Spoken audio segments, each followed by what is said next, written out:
Editora Árbol de la Vida presenta Alimento Diario.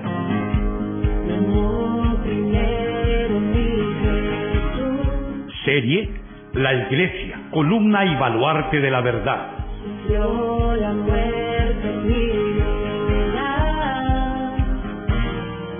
Título: Columna y base de la verdad. Título de la semana: El gran misterio de la piedad. Viernes: El gran misterio de la piedad. 1. Leer con oración. E indiscutiblemente grande es el misterio de la piedad.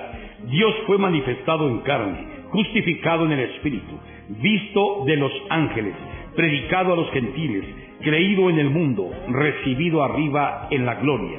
1 Timoteo 3:16. La iglesia es la casa de Dios, la columna y la base de la verdad. También el misterio de la piedad. La piedad no es solo tener una devoción religiosa. Por lo general las personas tienen la costumbre de dar atención a las apariencias, a lo exterior. Es decir, piensan que tener una actitud de devoción, de religiosidad ya es suficiente. Sin embargo, lo que Dios quiere es el misterio de la piedad, que su vida misma sea vivida y manifestada en la iglesia. Un misterio es algo que no se entiende y que necesita de una explicación. La vida de la iglesia es un misterio para muchas personas. Todos saben lo que es la iglesia, lo que es un culto, pero cuando las personas llegan a nuestras reuniones y ven nuestra vida de la iglesia, la relación que tenemos entre nosotros y el espíritu de hermandad y compenetración que hay, no lo entienden. Dicen, ¿cómo es posible? ¿Cómo funciona esto? Es un misterio, el misterio de la piedad. Si la iglesia fuera algo fácil de entender, no sería el gran misterio de la piedad. Todo lo que se refiere a Dios es un misterio. El misterio de la piedad es el vivir de una vida adecuada en la iglesia. Hoy en día, eso es difícil de encontrar. La iglesia como la manifestación de Dios en la carne es un misterio para mucha gente. Nuestra misión en la iglesia como columna y base de la verdad es expresar a Dios.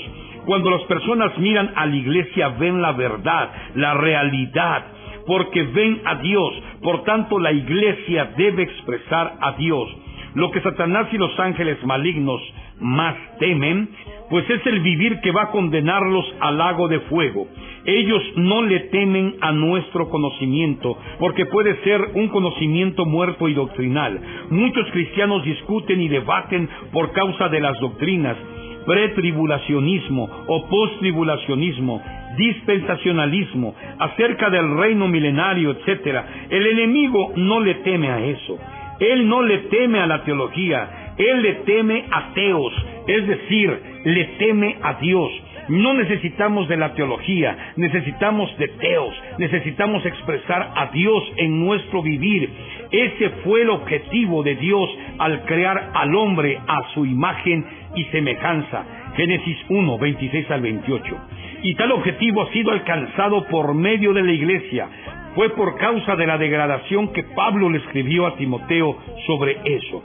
Cuando Jesús nació, los ángeles de Dios alababan al Señor. Lucas 2, del 10 al 14.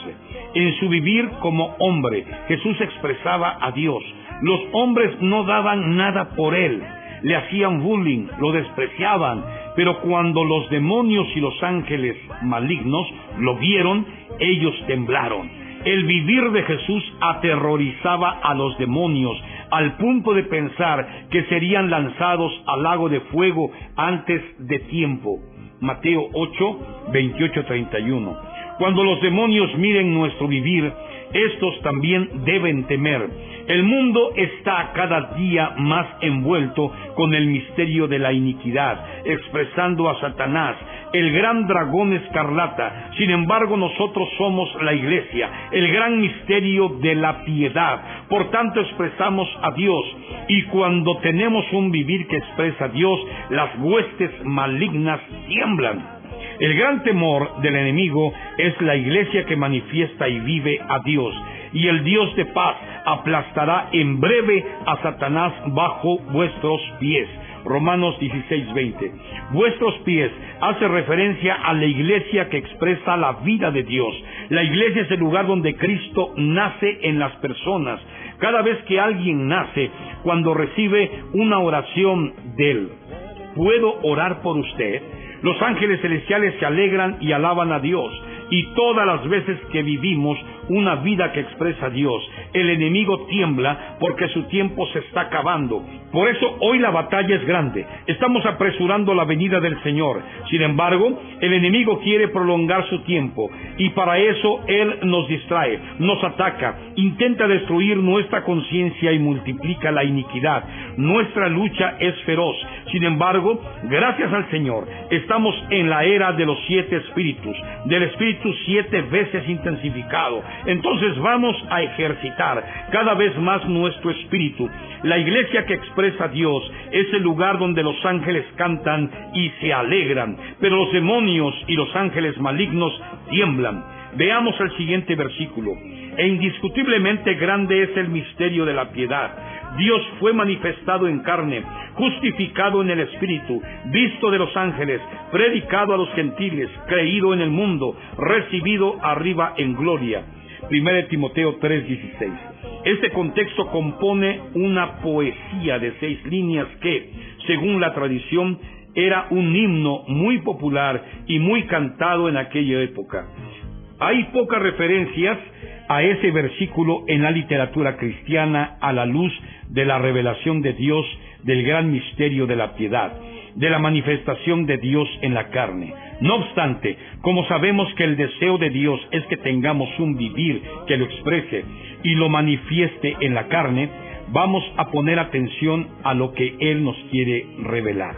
La primera palabra es indiscutiblemente, que, de acuerdo con la palabra griega, significa sin duda, evidentemente, sin controversia. Cuando el versículo habla de Dios manifestado en la carne, se refiere a Cristo, porque Cristo es la manifestación de Dios en la carne. Usted puede preguntar, ¿por qué la iglesia sería el gran misterio de la piedad si aquí se refiere a Cristo? Cristo sin duda es el misterio de la piedad. No obstante, Cristo está dentro de nosotros y eso es un misterio. Consideremos la siguiente revelación. A quienes Dios quiso dar a conocer las riquezas de la gloria en ese misterio entre los gentiles que es Cristo en vosotros, la esperanza de gloria. Colosenses 1:27. El gran misterio de la piedad es este: Cristo, quien fue manifestado en carne, vive dentro de nosotros, haciendo que nosotros también podamos manifestar a Dios en la carne. Gálatas 2:20. He aquí el gran misterio de la piedad. Y si Él fue manifestado, quiere decir que antes estaba oculto, que era un misterio. Juan en su Evangelio, en sus epístolas, nos muestra que Cristo, el Verbo de vida, que era desde el principio, se manifestó por medio de su encarnación y su vivir humano. Juan 1, del 1 al 2, 14, y 1 de Juan 1, del 1 al 2, y 3, del 5 y 8. Cuando Dios Padre se manifiesta, Él se manifiesta en la persona del Hijo, Mateo 1:23 y Juan 14:9. Él es la imagen del Dios invisible, el primogénito de toda creación, Colosenses 1:15. El Señor Jesús es Dios manifestado en carne. Esta palabra carne no se refiere a la carne caída del hombre, la carne pecaminosa, sino que indica la carne física. En la época del apóstol Juan existía la herejía de que Jesús no vino en carne, sino como un espíritu flotante por ahí. Por eso Juan escribió sus epístolas para combatir esa herejía, afirmando que Jesús era el Hijo de Dios y que Él vino en carne. Alabado sea el Señor. Puedo confiar, porque sé que un día